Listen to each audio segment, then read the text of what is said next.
Break के बाद आपका स्वागत है। बात झारखंड की करेंगे, जहां छात्र आंदोलन लगातार जारी है। सोरेन सरकार ने लाठीचार्ज की, टीयर गैस, वाटर कैनन चलाने के बावजूद भी छात्र अपने आंदोलन पर डटे हुए हैं।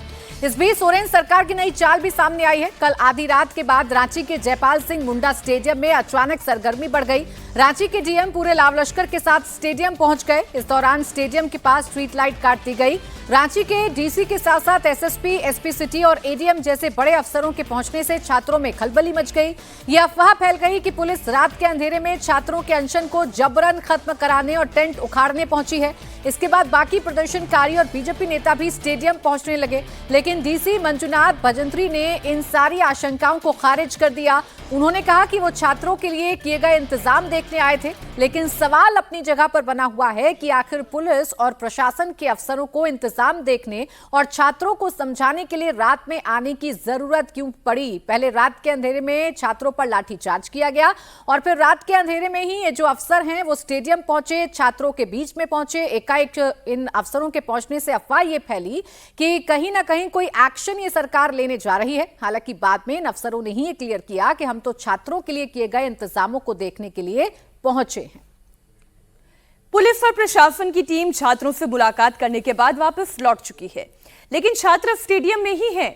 जयपाल सिंह मुंडा स्टेडियम में कल आधी रात के बाद क्या हुआ, बता रहे हैं हमारे संवाददाता अभय पराशर।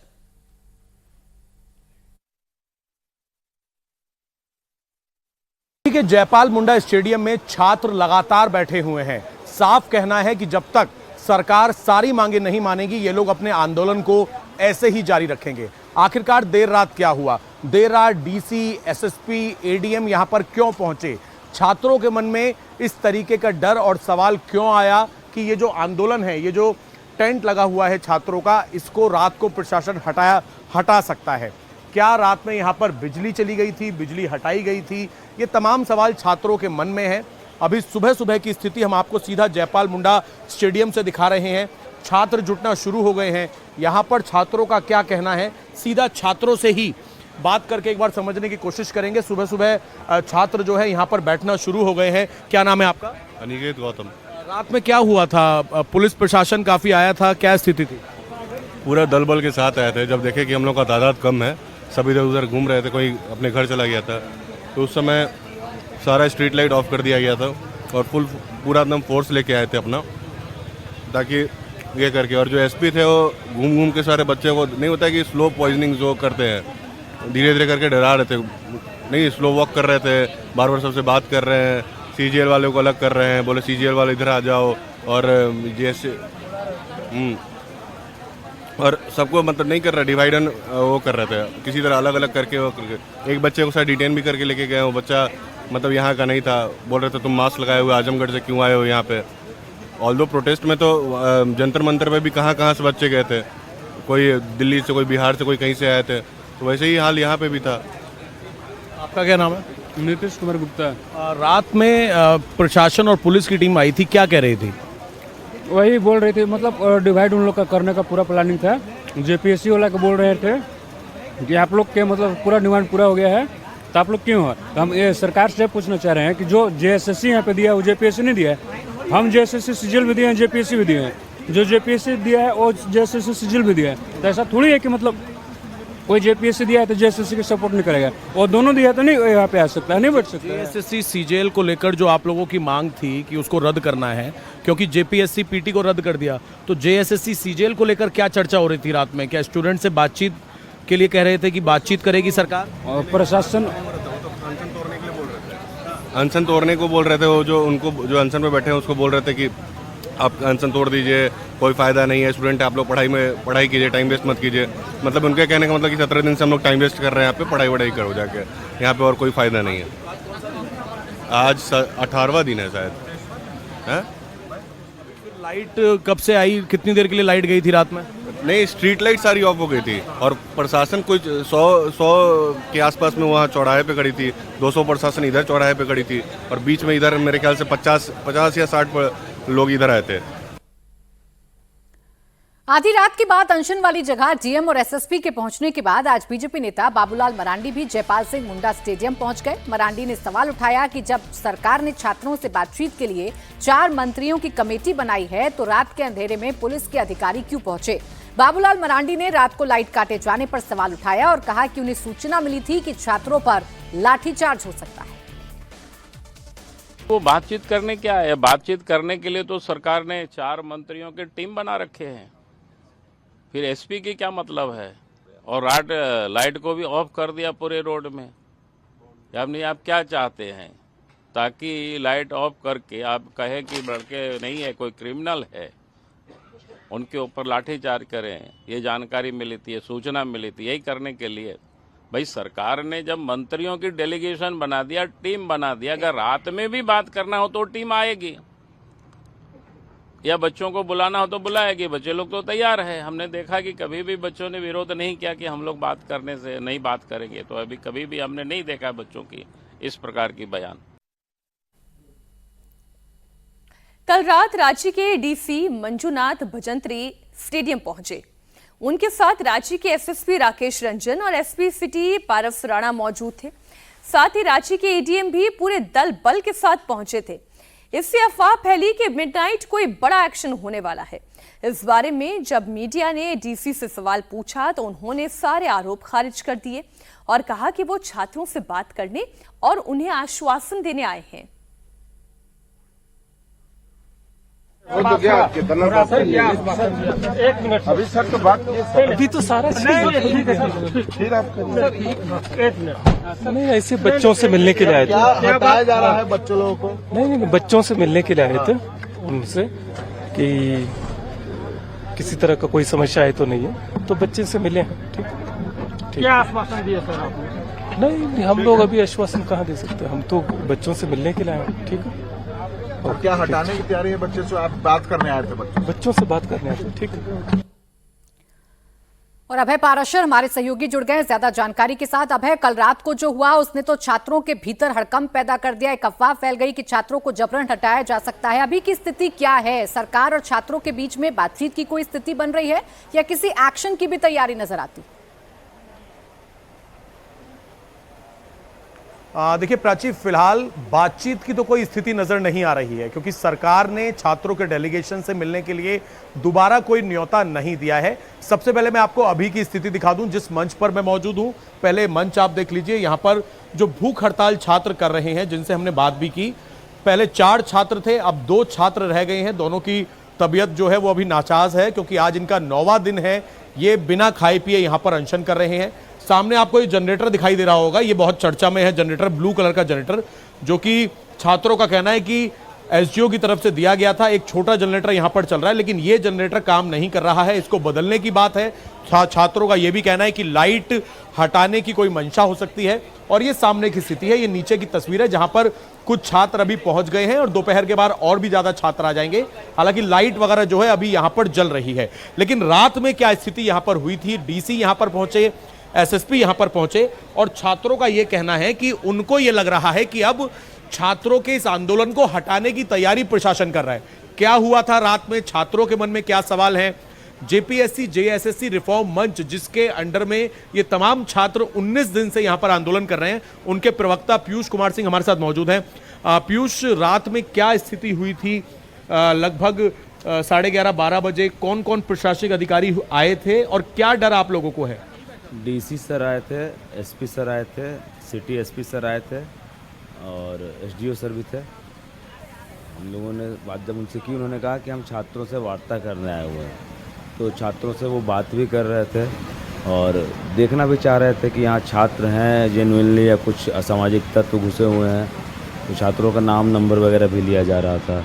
तो हम लोगों ने कहा कि सर, हम लोगों को अपना नाम नंबर देने में किसी छात्र को कोई आपत्ति नहीं है, बस उन्हें किसी प्रकार से कोई परेशानी न किया जाए, बाद में फ़ोन करके डराया ना जाए, धमकाया ना जाए। उन्होंने सुनिश्चित किया कि नहीं, हम बस जानना चाह रहे हैं कि छात्र हैं या नहीं है।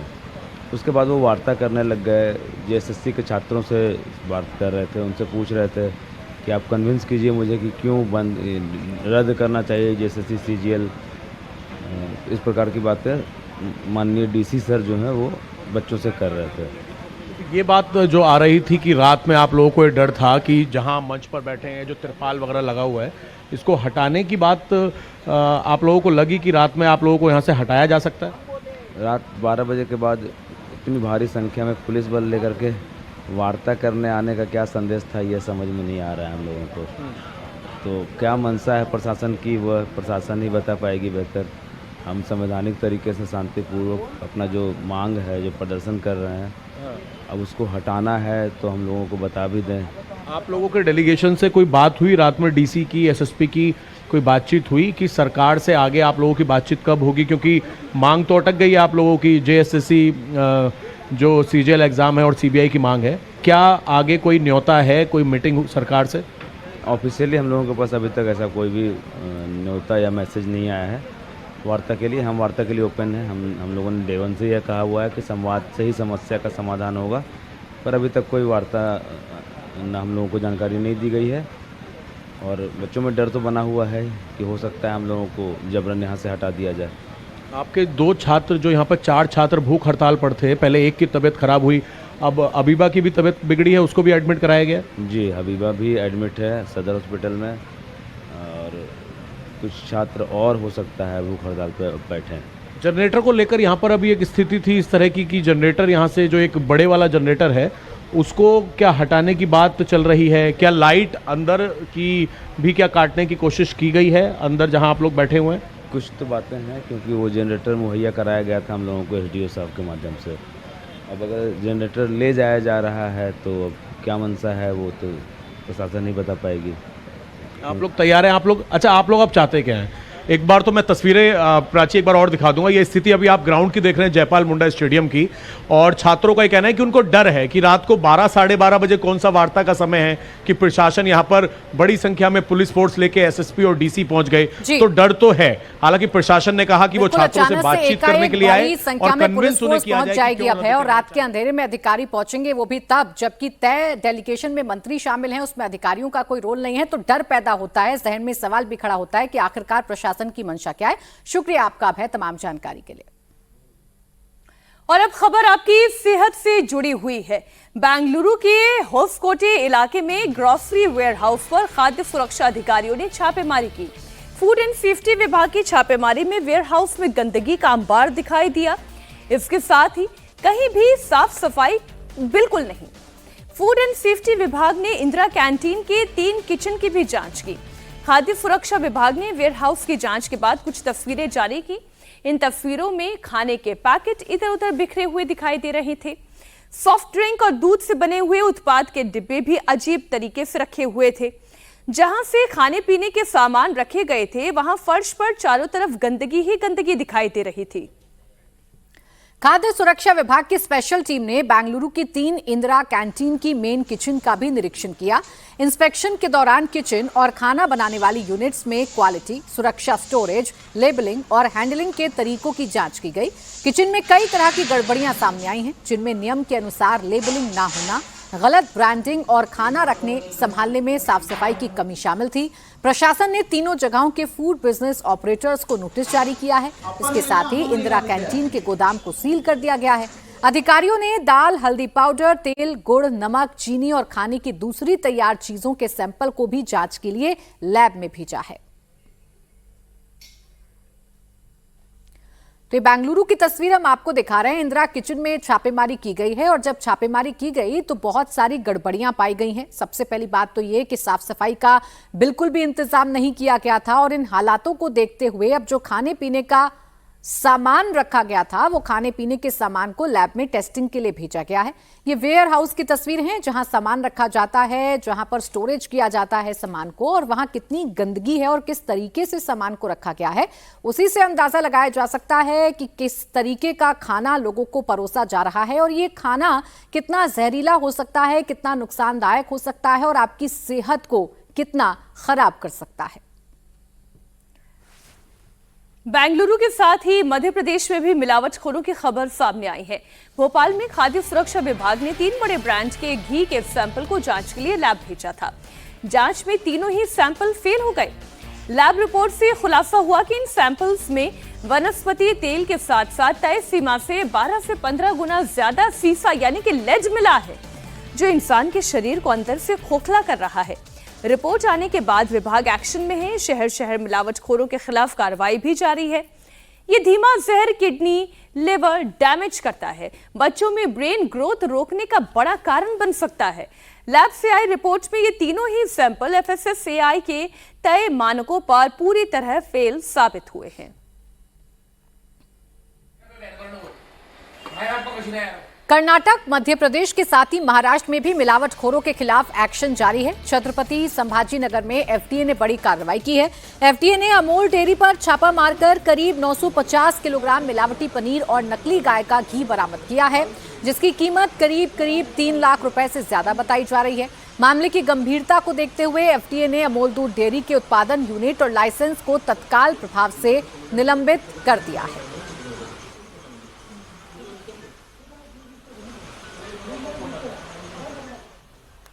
और अब खबर मुंबई के विलेपार्ले इलाके से आ रही है, जहां दर्दनाक हादसा हुआ है। बहुमंजिला इमारत की 11वीं मंजिल पर अचानक से आग लग गई। आग की लपटों और धुएं के कारण अफरा तफरी हो गई। आग इतनी भयानक थी कि 2.5 साल के बच्चे और एक मेड की जलकर इसमें जान चली गई। 2 लोगों को अस्पताल में भर्ती कराया गया है। बताया जा रहा है कि जिस फ्लैट में ये आग लगी, वहां से 4 लोगों को निकालकर अस्पताल पहुंचाया गया, जहां डॉक्टर्स ने 2.5 साल के मासूम अबीर और 23 वर्षीय मेड अंकिता की जान जाने की पुष्टि कर दी। दमकल की टीम ने करीब 3 घंटे की बड़ी मशक्कत के बाद आग पर काबू पाया। इमारत की छत पर फंसे हुए 15 लोगों को भी सुरक्षित बाहर निकाला गया। आग लगने के सटीक कारण तो अभी सामने नहीं आ पाए हैं। शुरुआती तौर पर शॉर्ट सर्किट की आशंका जताई जा रही है। आग में दमकल की 20 गाड़ियां भी पहुंची और 3 घंटे के बाद आग पर काबू पाया गया। इससे आप अंदाजा लगा सकते हैं कि आग कितनी भयानक रही होगी। इस पूरी घटना पर फायर ऑफिसर ने क्या कहा, वो भी आप सुने। यहीं सामने की जहां आग लगी है, उसके बिल्कुल सामने वाला घर मेरा है, मेरा टेरेस फ्लैट है। तो मैं अपने बेटे के साथ डिनर के लिए हम लोग जस्ट देख रहे थे और स्मोक आना शुरू हो गया था।